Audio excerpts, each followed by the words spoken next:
I think it's a sin that there's so many rules now that they're taking all the joy out of driving a car. And it seems to be that they're fining people left, right and centre, and I can't help thinking it's the money they're after. I've been driving for over 70 years and I know the traffic's heavy and all, and I don't know the answer to it, but there's too many rules. You mustn't do this and you mustn't do that, and I'm convinced they're after the money. I don't actually drive myself, but I do use the buses in the morning to come in for work, and I find the bus lanes to be very efficient. Oh, well, I can understand the frustrations for the fines, but the signs are there. Well, on the days that I take the bus, then I think bus lanes are a great idea because they get me into work a lot quicker than they would if I was driving. However, on the days that we do drive into Belfast, I do find them slightly inconvenient between those and the speed limit restriction. Certainly it seems to take an awful lot longer to get around Belfast than it used to.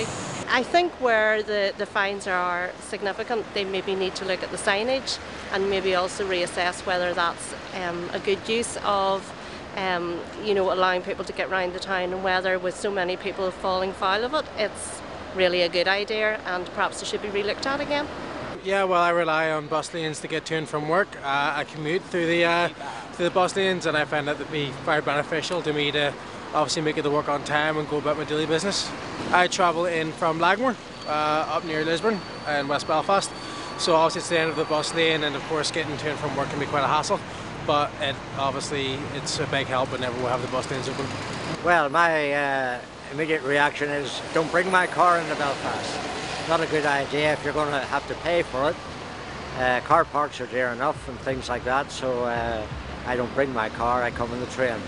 Well, Rory won €11.5 million last night, so £1 million isn't really as much as that, but they're doing rightly out of the bus lanes. They're doing well, and I think they're a bit unfair, especially for someone like me who doesn't come very often. I could easily get laid astray in Belfast, so there you go.